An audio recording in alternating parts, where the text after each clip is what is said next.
ولا تقولوا لمن يقتل في سبيل الله اموات بل احياء ولكن لا تشعرون وَلَنَبْلُوَنَّكُمْ بِشَيْءٍ مِّنَ الْخَوْفِ وَالْجُوعِ وَنَقْصٍ مِّنَ الْأَمْوَالِ وَالْأَنفُسِ وَالثَّمَرَاتِ وَبَشِّرِ الصَّابِرِينَ الَّذِينَ إِذَا أَصَابَتْهُم مُّصِيبَةٌ قَالُوا إِنَّا لِلَّهِ وَإِنَّا إِلَيْهِ رَاجِعُونَ أُولَٰئِكَ عَلَيْهِمْ صَلَوَاتٌ مِّن رَّبِّهِمْ وَرَحْمَةٌ وَأُولَٰئِكَ هُمُ الْمُهْتَدُونَ صدق اللہ العظیم۔ رب اشرح لي صدری ويسر لي امری واحلل عقدۃ من لسانی یفقہوا قولی۔ اللهم ربنا الہمنا رشدنا واعذنا من شرور انفسنا، اللهم ارنا الحق حقا وارزقنا اتباعه وارنا الباطل باطلا وارزقنا اجتنابه، آمین یا رب العالمین۔ معزز حاضرین اور محترم ناظرین و سامعین، السلام علیکم ورحمۃ اللہ وبرکاتہ۔ آج ہماری سہ روزہ تقاریر کی آخری کڑی ہے۔ آپ کو یاد ہوگا کہ سب سے پہلے خطاب میں ہم نے قرآن کا فلسفہ شہادت سمجھا، قرآن مجید میں یہ اصطلاح کس معنی میں آئی ہے، اور اس کے ساتھ ہی امت مسلمہ کا فرض منصبی، وَكَذَلِكَ جَعَلْنَاكُمْ أُمَّةً وَسَطًا لِتَكُونُوا شُهَدَاءَ عَلَى النَّاسِ وَيَكُونَ الرَّسُولُ عَلَيْكُمْ شَهِيدًا۔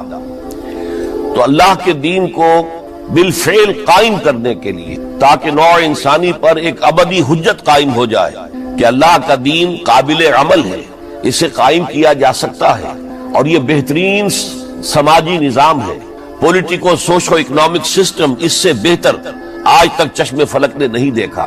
یہ حجت قائم کرنے کے لیے جن حضرات نے اپنی جانوں کا نذرانہ پیش کر دیا، گویا کہ وہ اللہ کے گواہ قرار پائے، ان کے لیے لفظ شہید استعمال کیا گیا۔ دوسرے لیکچر میں آپ کو یاد ہوگا کہ ہم نے یہ بات سمجھنے کی کوشش کی کہ جب اللہ کا دین جزیرہ نمائے عرب میں قائم ہو گیا، اور گویا کہ ہم کہہ سکتے ہیں کہ انقلاب محمدی علی صاحب الصلاۃ والسلام کی تکمیل ہو گئی، تو جیسے کہ ہر انقلاب کے ساتھ ہوتا ہے، اس کے بعد کچھ کاؤنٹر ریولوشنری موومنٹ شروع ہوئی۔ چنانچہ سب سے پہلے اندرون ملک عرب جھوٹے نبی کھڑے ہو گئے، نبوت کے جھوٹے دعوے دار، اور بہت سے لوگوں نے حکومت کو زکوٰۃ ادا کرنے سے انکار کر دیا، اور یہ فتنہ اتنا بڑا تھا کہ واقعہ یہ ہے کہ اگر اسے کرش نہ کر دیا جاتا تو انقلاب محمدی علی صاحب الصلاۃ والسلام اسی وقت ناکام ہو جاتا۔ یہ حضرت ابو بکر صدیق رضی اللہ تعالیٰ عنہ کے فضائل کا سب سے درخشاں باب ہے کہ انہوں نے اپنے عزم اور ہمت اور استقلال اور اللہ پر اعتماد، اللہ پر توکل اور بھروسے کے ساتھ ان دونوں فتنوں کو آئرن ہینڈ کے ساتھ کرش کر دیا، اور سال سوا سال ہی میں ان دونوں کاؤنٹر ریولوشنری موومنٹس کو ختم کر کے اس کے بعد انہوں نے جلد ہی اس نظام کا گویا کہ انچارج حضرت عمر رضی اللہ تعالیٰ عنہ کو بنا دیا کہ جو خلیفہ ثانی ہے۔ پھر ہم نے دیکھا کہ حضرت عمر کے زمانے میں رضی اللہ تعالی عنہ توسیع کا جو عمل ہے، توسیع انقلاب محمدی کا عمل بڑی تیز رفتاری کے ساتھ جاری ہوا، فتوحات کا سیلاب آیا، ایران پوری سلطنت تہس نہس ہو کر رہ گئی، اس کے پرچے اڑ گئے، سلطنت روما اپنے تمام شمالی افریقی مقبوضات سے محروم، مغربی ایشیا سے اسے بے دخل کر دیا گیا، صرف وہ یورپ کے اندر محدود ہو کر رہ گئی۔ اب ظاہر بات ہے کہ اس کے خلاف بھی تو پھر رد عمل ہونا تھا، کاؤنٹر ریولوشنری موومنٹس اٹھنی تھی۔ تو سب سے پہلے حضرت عمر رضی اللہ تعالی عنہ کی خلافت اور اس کے چراغ کو بجھانے کے لیے ایران کی طرف سے رد عمل ظاہر ہوا۔ ہرموزان جو ایک بڑا ان کا جرنیل تھا، اس کی سازش اور ابو لولو فیروز کے ذریعے سے حضرت عمر رضی اللہ تعالی عنہ کو شہید کر دیا گیا۔ سمجھا یہ گیا تھا کہ یہ ساری عمارت شاید اسی شخصیت کی بل پر کھڑی ہے، لہذا جب میدان سے حضرت عمر ہٹ جائیں گے تو یہ خلافت کی پوری عمارت جو ہے وہ زمین بوس ہو جائے گی۔ لیکن معلوم ہوا یہ عمارت محمد کی بنائی ہوئی تھی صلی اللہ علیہ وسلم۔ کھنڈر بتا رہے ہیں عمارت عظیم تھی، بڑی عظیم عمارت تھی جو حضور نے تعمیر کی تھی، لہذا حضرت عمر کی شہادت سے کوئی فرق واقع نہیں ہوا۔ حضرت عثمان رضی اللہ تعالیٰ عنہ آ گئے میدان میں، اور میں بتا چکا ہوں آپ کو کہ ان کے دور خلافت کے جو 12 سال ہیں ان میں سے پہلے 10 سال بالکل حضرت عمر فاروق رضی اللہ تعالیٰ عنہ کی خلافت کے دور کی مثال ہے. اسی تیزی کے ساتھ انقلاب جو ہے آگے بڑھ رہا تھا، فتوحات کا دائرہ پھیل رہا تھا، اور اندرون ملک پورا امن، سکون، اطمینان اور چین تھا. لیکن ان کی دور خلافت کے آخری دنوں میں اب یہودیوں کی طرف سے رد عمل اور ایک کاؤنٹر ریولوشنری موومنٹ عبداللہ ابن سبا کے ذریعے سے، کہ جس نے اسلام کا لبادہ اوڑھا اور منافقت کے پردے کے ساتھ وہ عالم اسلام میں داخل ہوا. اور اس نے چونکہ دیکھ لیا کہ پرانی چپقلش ہے، پرانی چشمک ہے جو قریش کے 2 بڑے قبیلوں کے مابین یا 2 بڑے گھرانوں کے مابین چلی آ رہی تھی، بنو ہاشم، بنو امیہ. تو پہلے 2 خلفاء جو تھے وہ نہ بنو ہاشم سے تھے نہ بنو امیہ سے تھے. حضرت ابو بکر صدیق بنو تیم سے تھے، حضرت عمر بنی عدی میں سے تھے، لیکن حضرت عثمان اب بنو امیہ میں سے تھے. اس کو انہوں نے گویا کہ دکھتی رگ بنا کر پکڑا اور پروپیگنڈا شروع کیا کہ خلافت تو بنو ہاشم کا حق ہے، کیونکہ حضور ہاشمی تھے صلی اللہ علیہ وسلم. تو گویا کہ عثمان غاصب ہیں رضی اللہ تعالی عنہ، بلکہ ان سے دونوں پہلو جو تھے حضرت عمر اور حضرت ابو بکر وہ بھی غاصب ہیں. اس کے ساتھ ہی فتنے کی مختلف شکلیں انہوں نے شروع کی. یہ الفتنۃ الکبریٰ کہلاتا ہے ہماری تاریخ میں، عظیم ترین فتنہ، جس کے نتیجے میں حضرت عثمان رضی اللہ تعالیٰ عنہ شہید ہو گئے. اور ان کی شہادت کے بعد اگرچہ خلافت حضرت علی رضی اللہ تعالیٰ عنہ کے ہاتھ میں آئی، لیکن یہ کہ باہمی خانہ جنگی کا وہ سلسلہ شروع ہوا جو حضرت علی کے دور خلافت جو 5 سالوں پر مشتمل ہے، اس کے دوران مسلسل خانہ جنگی رہی. ایک طرف شیعان علی تھے، دوسری طرف شیعان عثمان آ گئے جو حضرت عثمان رضی اللہ تعالیٰ عنہ کے قتل کے قصاص کے مطالبے کو لے کر سامنے آئے. جنگ جمل ہوئی، ایک رات میں 10,000 مسلمان شہید. جنگ صفین میں 74,000 مسلمان شہید ہوئے. جنگ نہروان میں پھر 4,000 مسلمان شہید ہوئے. یہ شہادتیں جو چل رہی تھی، یہ کس لیے چل رہی تھی کہ جو بھی عمارت خلافت کی قائم ہوئی تھی اب اسے قائم رکھا جائے. اغیار کی طرف سے جو سازشیں ہو رہی ہیں، جو حملے ہو رہے ہیں، اسے ختم کرنے کے لیے ان کا مقابلہ کیا جائے. تو یہ اور اس کا یہ دور ختم ہوتا ہے حضرت علی کی شہادت پر رضی اللہ تعالی عنہ. اور یہ بات نوٹ کر لیجئے کہ حضرت علی کو شہید کرنے والے وہ خارجی تھے. عبد الرحمن ابن ملجم خارجی طبقے سے تعلق رکھتا تھا جو پہلے حضرت علی کے لشکر میں شامل تھے، لیکن جب حضرت علی نے رضی اللہ تعالی عنہ تحکیم اور ثالثی کی تجویز قبول کر لی تو وہ ناراض ہو گئے کہ اللہ تعالیٰ ہی ہے حاکم اور حکم، ان الحکم الا للہ. یہ انسانوں کو حکم کیوں بنا لیا گیا؟ اور اس میں اتنی شدت اختیار کی کہ وہ علیحدہ ہو گئے. اس لیے انہیں خوارج کہا گیا. انہوں نے رائے یہ قائم کر دی جو مسلمان کبھی کوئی گناہ کبیرہ کا ارتکاب کرے گا وہ کافر قرار پائے گا. جب کافر ہوگا تو گویا کہ مرتد ہے تو واجب القتل، اس کا مال، اس کی عزت سب مباح ہے. یہ ہمارا سب سے پہلا گمراہ ترین فرقہ تھا. انہی میں سے 3 افراد نے بیٹھ کر اسکیم بنائی کہ یہ 3 افراد ایسے ہیں کہ جن کو اگر میدان سے ہٹا دیا جائے تو شاید مسلمانوں کی باہمی خانہ جنگی ختم ہو جائے اور مسلمان پھر کسی ایک خلیفہ پر راضی ہو جائے. اور یہ تینوں کافر ہیں، معاذ اللہ ثم معاذ اللہ. حضرت علی کافر ہیں، ان کو قتل کرنے کی ذمہ داری عبد الرحمن ابن ملجم نے لی. حضرت معاویہ قاتل ہیں، ان کے لیے کسی اور کو اسائن کیا گیا. عمرو بن العاص قاسم ہیں، ان کے لیے کسی اور کو اسائنمنٹ دی گئی. ہوا یہ کہ حضرت عمرو بن العاص وہ تو اس روز فجر کی نماز میں آئے نہیں، ان کی جگہ جو امام تھا وہ شہید کر دیا گیا. حضرت معاویہ رضی اللہ تعالی عنہ ان پر وار اوچھا پڑا، زخمی تو ہوئے لیکن یہ کہ پھر تندرست ہو گئے. حضرت علی رضی اللہ تعالی عنہ پر بہت کاری وار ہوا اور حضرت علی رضی اللہ تعالی عنہ کی شہادت سن 35 ہجری میں ہو گئی. یہ جو خلافت راشدہ کا اختتام یا تو سن 35 ہجری میں حضرت علی کی شہادت سے سمجھا جائے گا، یا میری ذاتی رائے ہے کہ نہیں، اس میں حضرت حسن کا دور خلافت بھی شامل ہونا چاہیے.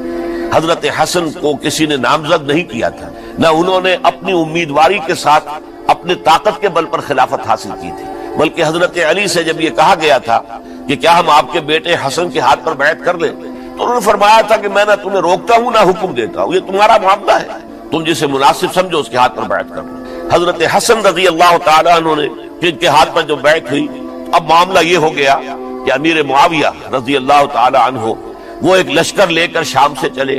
حضرت حسن 50,000 آدمیوں کے ساتھ ادھر سے نکلے، لیکن یہ ہے کہ انہیں محسوس ہو گیا تھا کہ میرے ساتھیوں میں ایسا فسادی عنصر بھی موجود ہے جو عبداللہ ابن سبا کے ساتھیوں میں سے، کہ وہ کسی اچھے کام کو پسند نہیں کرتا، لہذا انہوں نے پھر صلح کی پیشکش کی، حضرت معاویہ کو پیغام بھیجا کہ میں مصالحت چاہتا ہوں، بتائیے شرائط کیا ہے۔ حضرت معاویہ نے بلینک پیپر بھیج دیا، سادہ کاغذ، کہ آپ جو شرائط چاہیں اس پر لکھ دیں، وہ مجھے قبول ہو۔ حضرت حسن نے رضی اللہ تعالیٰ عنہ شرائط لکھ دی، حضرت معاویہ نے قبول کر لی، تو حضرت حسن دستبردار ہو گئے خلافت کے دعوے سے، اور اس کے بعد پھر حضرت امیر معاویہ کی خلافت کی بیعت کی گئی۔ لیکن یہ کہ پھر ابن زیاد کو اطلاع مل گئی کہ عمرو ابن سعد جو ہے وہ تو لے تو لال کر رہا ہے، حملہ نہیں کر رہا، قتل نہیں کر رہا، بلکہ یہ کہ وہ تو اس راستہ بھی دینے کے لیے تیار ہے کہ نہ مدینے کی طرف جائیے اور نہ آپ مکے کی طرف جائیے، نہ کوفے کی طرف جائیے، بلکہ آپ چاہے تو دمشق چلے جائیں، یزید سے اپنا معاملہ کریں۔ اس پر ابن زیاد نے پھر وہاں سے خط لکھا ہے، میں نے تمہیں اس کام کے لیے بھیجا تھا، میں نے تمہیں حکم دیا تھا حسین سے میری بیعت لو، یعنی میری بیعت کے ذریعے یزید کی بیعت لو، اور اسے پکڑ کر لا کر میرے سامنے پیش کر۔ لہذا پھر اس نے ایک بہت خونخوار شخص کو زیادہ فوج دے کر بھیجا، اور وہ جو ہے اس نے آ کر جو ہے شمر میں پھر اس نے فیصلہ کن معاملہ کیا۔ حضرت حسین رضی اللہ تعالیٰ عنہ نے ان دنوں میں جو وہاں گزرے جتنے بھی کوفی آئے ہوئے تھے نا، اکثر و بیشتر تو کوفے کے لوگ تھے، ان سے کہا کہ میں خود نہیں آیا، تم نے مجھے بلایا تھا، اے فلاں ابن فلاں، کیا تم نے مجھے خط نہیں لکھا تھا کہ آؤ؟ اے فلاں ابن فلاں، کیا تم نے مجھے پیغام نہیں بھیجا تھا کہ یہاں تشریف لائیے؟ اور دیکھو میرے پاس تمہارے خطوط موجود ہیں۔ وہ ایک تھیلا جس میں کہ خطوط ہے وہ بھی لا کے میدان میں رکھ دی۔ یہ حضرت حسین رضی اللہ تعالیٰ عنہ کی شرافت اور اپنی صاف دلی، کوئی اس کے اندر عیاری نہیں تھی ان کے اندر، معاذ اللہ ثم معاذ اللہ، لیکن یہ کہ اس کا نتیجہ اچھا نہیں نکلا۔ نتیجہ کیا نکلا؟ اب انہیں پتا چل گیا کوفیوں کو، اگر اب حسین زندہ دمشق پہنچ گئے یزید کے پاس تو یہ ہم سب کا بھاڑا پھوڑ دیں گے، ہماری شامت آ جائے گی، لہذا اب تو کسی صورت انہیں زندہ نہیں رہے۔ ایک بڑا اہم واقعہ نوٹ کر لیجیے، اس لیے کہ حضرت حسین نے ایک ایک کا نام لے کر، اے فلاں ابن فلاں، اے فلاں ابن فلاں، اے فلاں ابن فلاں، کیا تم نے خط نہیں لکھا تھا؟ کیا تمہارا پیغام نہیں تھا؟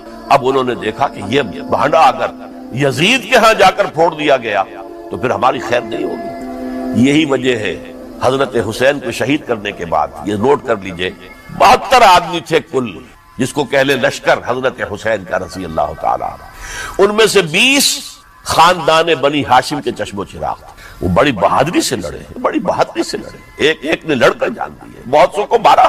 یقاتلون فی سبیل اللہ فیقتلون ویقتلون، قتل کر بھی رہے تھے، قتل ہو بھی رہے تھے، ایک ایک کر کے قتل ہو رہے تھے، شہید ہو رہے تھے۔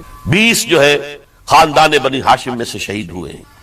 حضرت حسین رضی اللہ تعالیٰ عنہ کا ایک بہت ہی انفنٹ چھوٹا بچہ وہ بھی شہید ہوا، باقی سب مرد، تمام مرد، سوائے ایک حضرت حسین کے بیٹے حضرت علی بن حسین زین العابدین کہلائے بعد میں، وہ بیمار تھے، وہ جنگ میں حصہ نہیں لے سکتے تھے، وہ بچ گئے صرف۔ اچھا، حضرت حسین شہید ہو گئے، یہ ہے 10 محرم الحرام سن 61 ہجری۔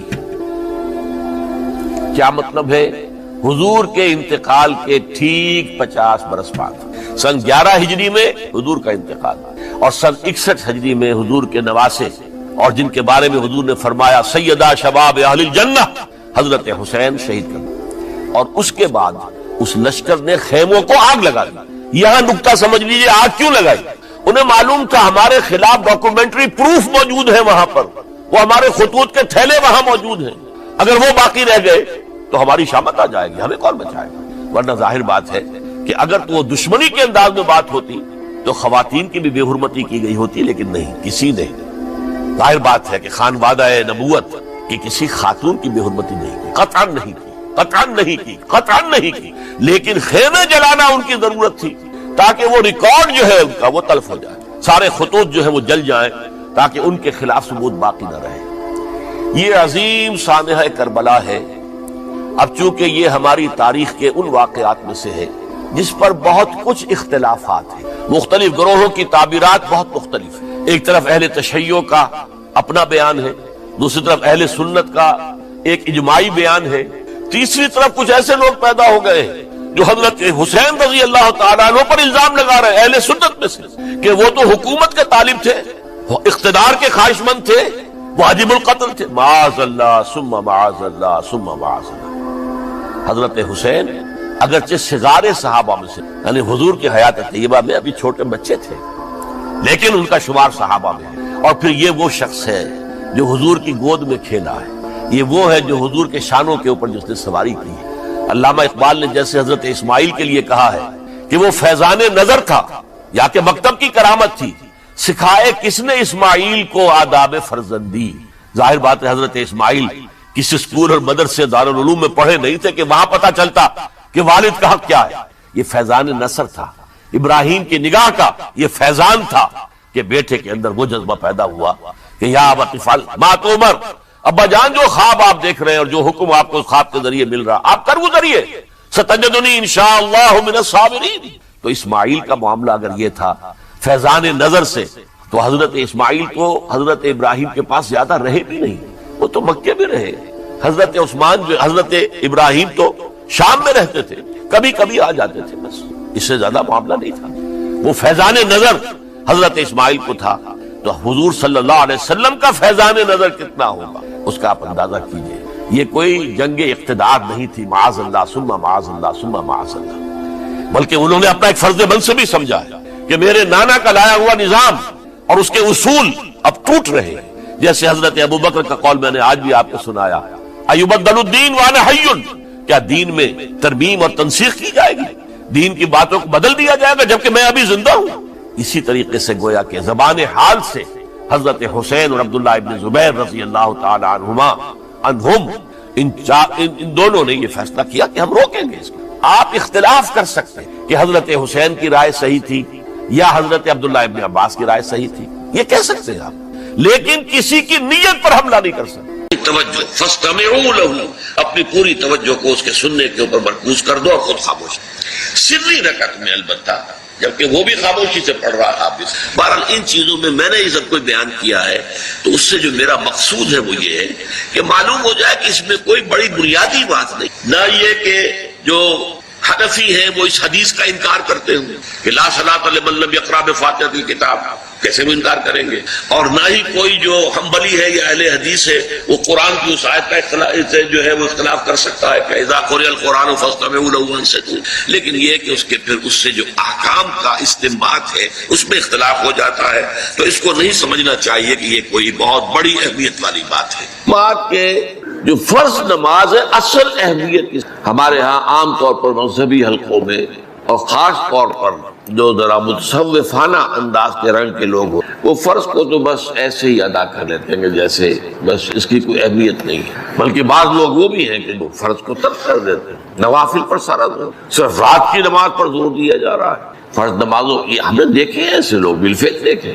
یہ تمام چیزیں جو ہیں در حقیقت اس پھر راہ نبوت سے انسان کو ہٹا دینے والی۔ فرض کتنا فرض، نفل کتنا نفل۔ نوافل کے بارے میں جو ہے شریعت سے ثابت ہے، وہ تہجد بھی نافلۃ لک، حضور کے لیے تو لازم تھی، باقی کے لیے لازم، جو قیام اللیل شروع میں تھا وہ لازم نہیں۔ ہاں رمضان مبارک میں اس کی تشریق ہے، وہ خاص ایک مہینہ ہے، اس میں دن میں کھانا پینا جو ہے وہ حرام کیا گیا، تو رات کو 2/3 رات یا 1/3 کم سے کم 1/3 رات جاگو اللہ کے قرآن کے ساتھ، اللہ کی کتاب کے ساتھ۔ تو یہ اصل میں جو توازن ہے یہ جو ہے بہت ضروری۔ ارأیت اذا صلیت الصلوات المکتوبات، حضور آپ نے دیکھا، غور فرمائیے کہ اگر میں جو فرض نمازیں ہیں وہ ادا کروں، اب مثلا ایک حدیث مجھے اور یاد آئی، فرض نماز کی اہمیت کو بیان کرنے کے لیے حضور نے فرمایا جس شخص نے عشاء کی نماز بھی جماعت کے ساتھ ادا کی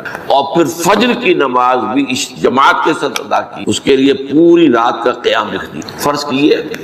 تو اذا صلیت المکتوبات صلوات المکتوبات وصمت رمضان، اور میں روزہ بھی رمضان کے روزے رکھ لوں، باقی روزہ رکھنا آپ کی مرضی پر ہے، رکھیں ٹھیک ہے، لیکن وہ جو لازم نہیں ہے۔ نجات کے لیے لازم جو بیس لائن ہے وہ جو عبادات فرض، اس کے بعد جتنا آدمی اضافہ کر سکے، حالات کو بھی دیکھیں۔ بعض حالات ایسے ہوں گے کہ اس میں اصل اہمیت جہاد کی ہو جائے گی، قتال کی۔ اب ایسا حال بھی ہو سکتا ہے کہ اسلامی نظام قائم ہے، اسلامی حکومت قائم ہے، نظام خلافت قائم ہے، تو اب قتال کا معاملہ جو وہ حکومت کے ذمہ ہے، حکومت انتظام کرے گی۔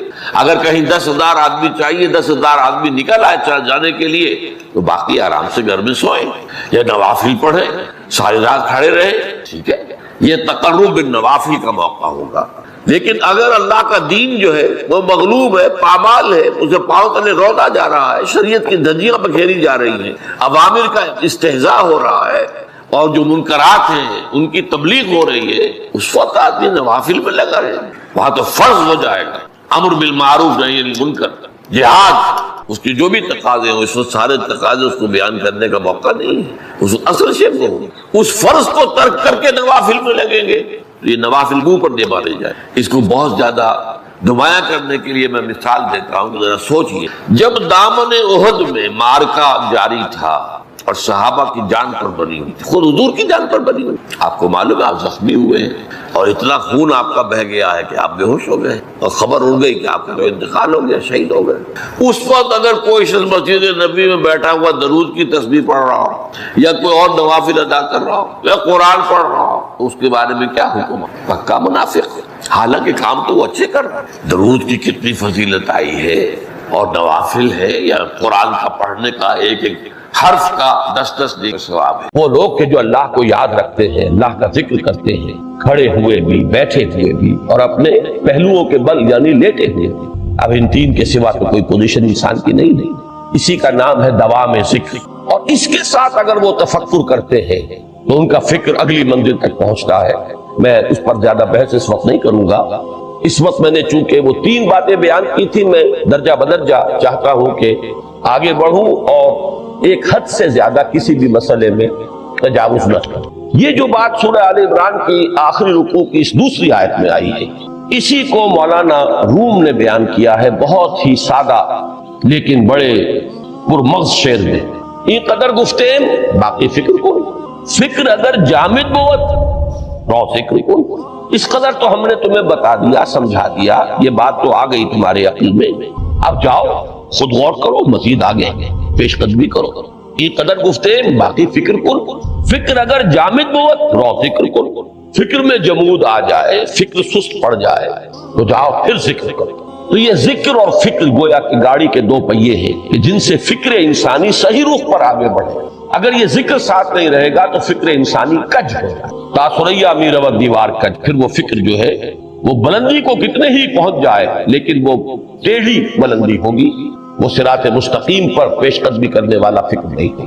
اسی کو علامہ اقبال نے اپنے 2 اشعار میں، کیونکہ انہوں نے مولانا روم کو اپنا پیر بھی تسلیم کیا ہے، مرشد رومی، تو یہ فکر جو ہے، یہ خیال جو مولانا روم نے پیش کیا، اسی کو علامہ اقبال نے 2 اشعار میں سمجھتا ہوں کہ مزید شکوہ کے ساتھ، مزید خوبصورت اور حسین انداز میں پیش کیا ہے۔ جز بقرآن زے غمی روباہی است، فقر قرآن اصل شاہنشاہی است۔ قرآن کے بغیر اگر کوئی شعر بھی ہو تو وہ بھی اصل میں لومڑی ہے، اس کی کوئی حقیقت نہیں ہے، اس لیے کہ اصل شاہنشاہی جو ہے وہ تو فقر قرآن ہے۔ اب فقر قرآن کیا ہے؟ فقر قرآن اگر آپ لکھا ہوا دیکھیں گے اس کو تو اس کے آگے یہاں اب سوالیہ نشان آ جائے گا۔ فقر قرآن یعنی سوچو فقر قرآن کیا ہے، اور جواب ہے اختلاط ذکر و فکر۔ فقر قرآن امتزاج سے وجود میں آتا ہے، اس میں ذکر بھی ہو فکر بھی ہو۔ اور فکر را کامل نہ دیدم جز میں ذکر، میں نے فکر کو کبھی بھی اپنی منزل مقصود تک پہنچتا ہوا نہیں پایا جب تک کہ اس کے ساتھ ذکر۔ تو پہلی شے تھی فکر انسانی کی صحیح رخ پر مزید پیش قدمی اور پیش رفت، اور اس کے لیے لازم ہے ذکر و فکر کا امتزاج۔ دوسری چیز کو لیجئے عمل کی درستی۔ اس عمل کی درستی کے لیے اللہ تعالیٰ کے ساتھ ایک گہرے تعلق کی ضرورت، اس لیے کہ صبر کی بحث میں یہ مضامین شاید آپ کے سامنے آ گئے ہو کہ صبر جہاں مصیبت پر صبر ہوتا ہے، تکلیف پر صبر ہوتا ہے، اللہ کے احکام پر جمنا یہ بھی صبر ہے، نفس کی خواہشات کی باغ کو تھام کر رکھنا، کھینچ کر رکھنا یہ بھی صبر ہے، اور استقامت کسی شے پر قائم رہنا یہ بھی صبر ہے۔ تو عمل صحیح پر استقامت کے لیے وَاصْبِرْ وَمَا صَبْرُكَ إِلَّا بِاللَّهِ، اس صبر کی سب سے اہم جو بنیاد ہے، اس کا جو سب سے بڑا ذریعہ ہے، اس کا جو سب سے بڑا سہارا ہے، وَمَا صَبْرُكَ إِلَّا بِاللَّهِ، اس کے لیے ضرورت ہے ایک گہرے تعلق کی کہ اللہ کے ساتھ ایک ایسا تعلق برقرار رہے جو نہ صرف گہرا ہو بلکہ دائم و قائم مسلسل. ذرا ظہول ہوگا تعلق مع اللہ میں ذرا کمی آئے گی شیطان کا وار کاری ہو جائے. اسی کو حضور نے حدیث میں یوں تعبیر کیا ہے تمثیلاً کہ جو دل اللہ کی یاد سے غافل ہے اس پر فارسی کا وہ مقولہ بھی ہے کہ خانہ خالی را دیو میں گیرت. گھر خالی رہے تو جنات اس پر دیو جو ہے آ کر قبضہ جما لیتے ہیں. تو خانہ قلب جو ہے اگر یاد خدا بندی سے خالی ہو گیا تو شیطان ابلیس لعین اپنی تھوتنی ٹکا دیتا ہے. یہ لفظ آتا ہے سور کے منہ کے لیے تھوتنی، جس طرح اس کا نکلا ہوا سا منہ ہوتا ہے آگے. یہ لفظ استعمال کیا گیا کہ وہ اپنی تھوتنی انسان کے دل پر جما کر اور پھونکے مارنی شروع کر دے. تو شیطان کو موقع ہی تب ملتا ہے جب انسان کے تعلق مع اللہ کے اندر کمی، وہ خانہ بالکل خالی ہو گیا ہو یا اتنا ضعیف ہو گیا ہو کہ کل عدم ہو جائے، گویا کہ نہیں. تیسری چیز کی طرف آئیے، روحانی ترقی. روحانی ترقی کے لیے میں ایک اصطلاح کے سامنے لا رہا ہوں. اس سے مراد کیا ہے؟ روحانی ترقی کے لیے ہماری دینی اصطلاح ہے تقرب الی اللہ، اللہ سے قریب تر ہوتے چلے جانا. اس پر میرا ایک کتاب بھی ہے. تقرب الی اللہ کے دو مدارج، دو درجے، جو در حقیقت ایک حدیث نبوی علیہ الصلوۃ والسلام ہی پر مبنی ہے کہ حضور نے ایک درجہ قرار دیا ہے تقرب بالفرائض، فرائض کے ذریعے سے انسان اللہ کے قرب حاصل کرے. ایک ہے تقرب بالنوافل، نوافل کے ذریعے سے اللہ کا قرب حاصل. ان میں کیا نسبت و تناسب ہے؟ اہمیت کے اعتبار سے کون بڑھ کر ہے، بلندی کے اعتبار سے کون بڑھ کر ہے، یہ تمام مسائل میں نے اپنی اس تقریر میں بیان کیے تھے جو اس کتاب سے شائع ہوئی. اس وقت میں اس کی تفصیل میں نہیں جا رہا، صرف یہ تذکرہ اس لیے کر رہا ہوں کہ جن کو بھی خواہش ہو جائے وہ اس کا مطالعہ کرے. ہماری اس وقت کی گفتگو سے وہ کتابچہ اس جگہ پر منسلک ہوگا. تو تقرب الی اللہ، یہ تقرب کوئی فزیکل فینومینن نہیں ہے، جسمانی یا مادی مسئلہ نہیں ہے. اللہ سے قرب یہ نہیں ہے کہ کوئی کروڑوں میل کا فاصلہ ہے، اب ہمیں کوئی رسی پر چڑھنا ہے اوپر بڑی محنت اور مشقت سے. فصل تو ہے ہی نہیں، فاصلہ ہے ہی نہیں، بعد ہے ہی نہیں. نحن اقرب الیہ من حبل الورید، ہم تو انسان سے اس کی شہرگ سے بھی زیادہ قریب. ہوا معکم اینما کنتم، وہ تو تمہارے ساتھ ہی ہوتا ہے جہاں کہیں بھی تم ہو. بس صرف یہ کہ تمہاری توجہ نہیں ہوتی، تم اور چیزوں میں مشغول و مصروف رہتے ہو، تم ہماری طرف دھیان ہی نہیں دیتے، تم ہماری طرف متوجہ ہی نہیں ہوتے. ہم تو مائل بے کرم ہے، کوئی سائل ہی نہیں، راہ دکھلائیں کسے رہنمے منزل ہی نہیں. انسان جب متوجہ ہو جاتا ہے اور بڑھتا ہے، آگے پیش قدمی کرتا ہے روحانی اعتبار سے، تو یہ ہے در حقیقت تقرب الی اللہ، اور اسی کو ہم کہیں گے روحانی ترقی. اب ان تین چیزوں کو اگر آپ نے ذہن میں جما لیا، پھر میری بات کی ترکیب اس کو ذہن میں قائم کیجئے. ہم چلے کہاں سے؟ کہ دین کے ساتھ اصل مناسبت فلسفے کی نہیں، حکمت کی. نمبر 2، حکمت قرآنی کا پہلا اور اہم ترین اور بنیادی مسئلہ معرفت رب کا حصول. اس کا نتیجہ شکر خدا، اس کا ذریعہ آیات آفاقی، آیات انفسی، اور سب سے بڑھ کر آیات قرآنیہ جو الذکر، جو تذکرہ ہے، جو ذکر ہے. لیکن اس پہلے مرحلے کو اگر کوئی انسان بفضل ہی تعالی، اللہ کے فضل و کرم سے طے کر لے، اب اس کے سامنے تین مسئلے. فکر کی مزید پیش رفت، مزید پیش قدمی صحیح رخ پر، اس کے لیے ذکر اور فکر دونوں کا امتزاج لازم. فقر قرآن اختلاط ذکر و فکر. الذین یذکرون اللہ قیاما وقعودا وعلی جنوبہم ویتفکرون فی خلق السماوات. دوسری شے عمل کا درست رہنا، نہ افراط و تفریط ہو، عدم توازن ہو، نہ انسان نفس سے مغلوب ہو جائے، نہ انسان جذبات کی رو میں اندھا ہو جائے، نہ انسان ماحول سے مرعوب ہو کر متاثر ہو. صحیح رخ پر اس کا عمل. نمبر 3، روحانی ترقی جو اصل حاصل ہے، جو اصل مقصود ہے. نمبر 2 چیز کے لیے تعلق مع اللہ ضروری، نمبر 3 کے لیے تقرب الی اللہ. اب غور کیجئے، ان تینوں چیزوں کا بڑا گہرا تعلق ہے نماز. ان تینوں کے لیے ستون کی حیثیت نماز. لہذا ایمان کے بعد یا معرفت رب کے بعد حکمت دین کا اہم ترین مسئلہ نماز، صلاۃ. اس لیے کہ ایک طرف یہ انسان کو اللہ کے ساتھ ایک گہرے تعلق کا ذریعہ فراہم کرتا، اپنے تمام مصروفیات میں سے، ان مشغولیتوں میں جن میں گم ہونے کا خدشہ ہوتا ہے، نکلو۔ 24 گھنٹے کے معمولات میں سے کم 5 مرتبہ تو لازماً نکلو، اور اپنے آپ کو ذرا، اپنے حواس کو بھی، اپنی باطنی کیفیات کو بھی ذرا تازہ کرو۔ اگر کوئی گندگی، نجاست، کسی طرح کی ناپاکی کا کوئی معاملہ ہے، طہارت سے تمہارے اندر روح کو بھی بالیدگی ہوگی، تمہارے حواس بھی تازہ ہوں گے، تم گویا کہ بحیثیت کل تمہاری ہستی چاق و چوبند ہو جائے۔ وہ کسل، وہ سستیاں، وہ جو ایک کثافتیں ہوتی ہیں، ان سب سے نجات حاصل، اور اب اپنے رب کے حضور میں کھڑے ہو جاؤ، اس کے ساتھ اپنا عہد بھی تازہ کرو، اس کی اہم صفات کو بھی اپنے ذہن میں پھر مستحضر کرو۔ یہی وجہ ہے، دیکھیے میں نے جو آیات آپ کو شروع میں سنائی تھی، سورہ لقمان کی 2 آیتیں، پہلی آیت میں اس کا ترجمہ کر چکا، دوسری آیت وَلَقَدْ وَإِذْ قَالَ لُقْمَانُ لِابْنِهِ وَهُوَ يَعِظُهُ يَا بُنَيَّ لَا تُشْرِكْ بِاللَّهِ إِنَّ الشِّرْكَ لَظُلْمٌ عَظِيمٌ۔ اس کے بعد درمیان میں کچھ مضمون آ کر پھر وہ آیہ مبارکہ آئی، یا بنی اقم الصلاۃ وامر بالمعروف وانہ عن المنکر واصبر علی ما اصابک۔ گویا کہ اہم ترین چیز، بنیادی ترین چیز، اللہ کو محض پہچان لینا کافی نہیں ہے، یاد رکھنا ضروری ہے۔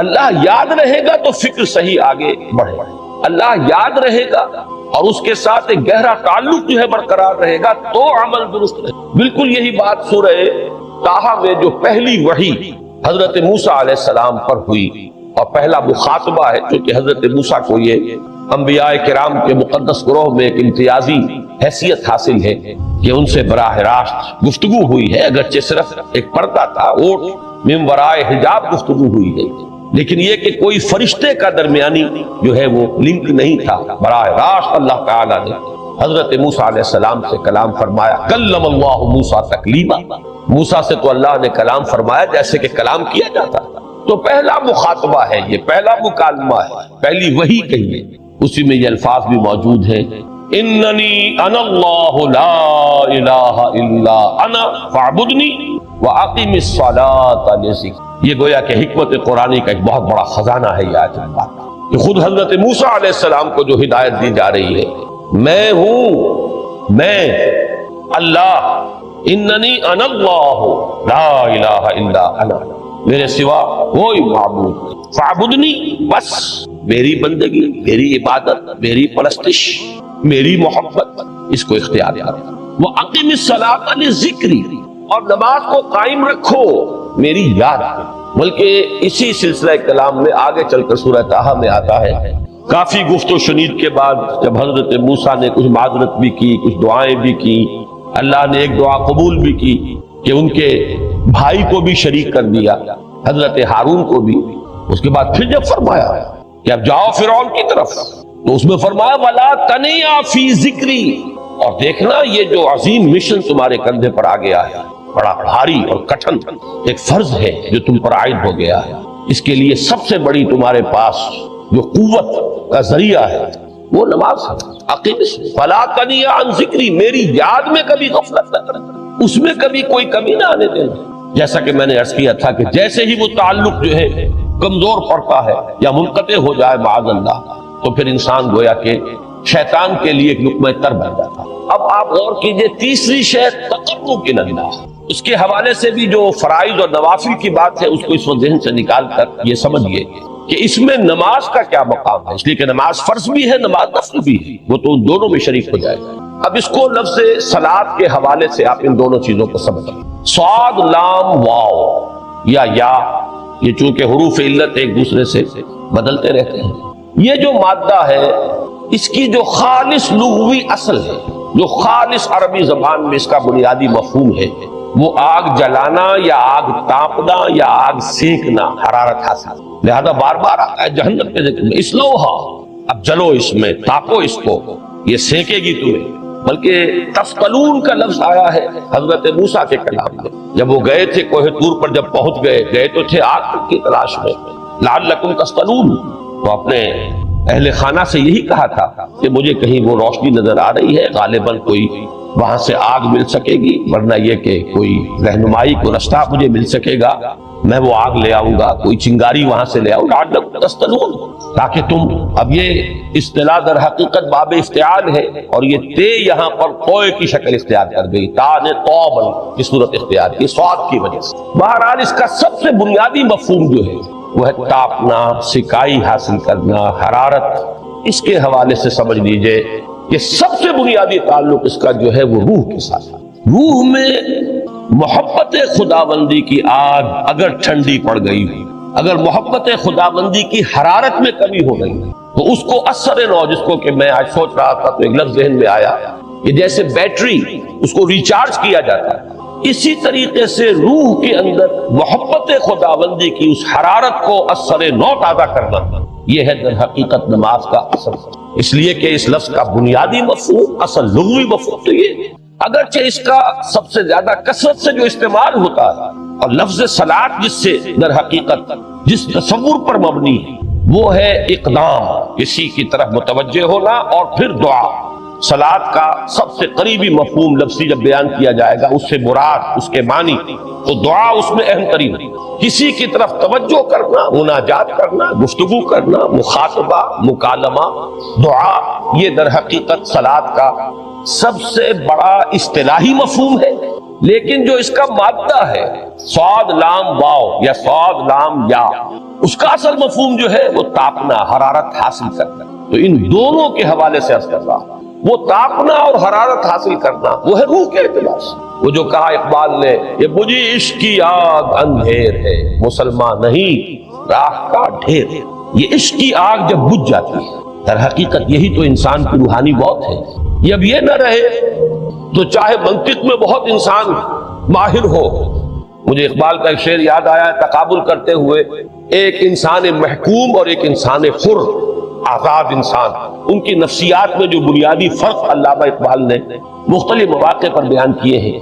محکوم ہے بیگانہ اخلاص و مروت، ہر چند کے منطق کی دلیلوں میں ہے چالاک، تو منطق کی دلیلوں میں انسان چالاک ہو جائے اور وہ لغت ہائے حجازی کا وہ ایک خزانہ بن جائے، اسے تمام الفاظ کے معنی یاد ہو، وہ بڑے مسائل فقہ کے اسے ازبر ہو، جزیات، بے انتہا جزیات جو ہے وہ مستحضر ہو، فلسفے کے بڑے بڑے مسئلے اس نے حل کر لیے ہیں، لیکن اگر روح میں وہ اللہ کی محبت کی آگ نہیں ہے، وہ تپش نہیں، بجھی عشق کی آگ اندھیر ہے، مسلمان نہیں راہ کا ڈھیر۔ اسی کے حوالے سے آج مجھے یاد آیا تھا کہ وہ جو بڑی سادہ سی ایک نظم ہے، اللہ تعالیٰ سے دعا، یا رب دل مسلم کو وہ زندہ تمنا دے، اس میں بھی جو الفاظ آئے ہیں، جو روح کو گرما دے اور قلب کو تڑپا دے، یہ ہے اصل جو مقصود ہے نماز۔ اور یہی وہ چیز ہے جیسا کہ میں نے عرض کیا تھا کہ نگاہوں سے اوجھل، یہ پہلو سامنے ہے ہی نہیں، دوسرا پہلو سامنے ہے اور وہ بھی میرے نزدیک بہت اہم ہے، بہت بنیادی ہے، اس میں کوئی شک نہیں، لیکن یہ ہے بلند ترین منزل کہ تقرب الی اللہ، اس کے لیے در حقیقت یہ کس لیے درکار ہے؟ روح کے اندر عشق کی حرارت اور گرمی تازہ۔ بسا اوقات یہ اندر دب جاتی ہے، جیسے انگارہ ہوتا ہے آگ کا، اس کے اوپر خاک اور راکھ آ جاتی ہے، اندر کچھ ہوتی ہے، آگ دبی ہوئی سمجھ، آگ بجھی ہوئی نہ جان، اس دبی ہوئی آگ کو پھر ایک شعلہ بنانا، پھر اس کے اندر ایک حیات تازہ پیدا کرنا، یہ ہے نماز کا اہم ترین اور بلند ترین مقصد۔ لیکن اس کے ساتھ ہی اس نماز میں ذکر ہونا، اس کا یہ ذکر ہے، اور ذکر کی جب میں فہرست بیان کیا کرتا ہوں بہت سے حضرات کے سامنے ہوگا کہ ذکر کا در حقیقت مفہوم ہے استحضار اللہ فی القلب۔ ہمارے ہاں غلطی سے جو ذرائع ذکر ہے انہیں ذکر قرار دے دیا گیا ہے، نماز ذکر نہیں ہے، نماز ذکر کا ذریعہ ہے۔ اقیم الصلاۃ لذکری، نماز قائم کرو میرے ذکر، یہ اللہ اللہ کہنا یا ادعیہ معصورہ جو حضور صلی اللہ علیہ وسلم کی مسنون دعائیں ہیں، انہیں اپنے تمام معمولات دنیاوی کے ساتھ ساتھ ان دعاؤں کو بھی انسان پڑھتا رہے، اللہ سے دعا کرتا رہے، یہ تمام ذرائع ذکر، سبحان اللہ الحمدللہ الحمدللہ، اس کا آپ ورد کیجئے، یہ بھی ذریعہ ذکر ہے۔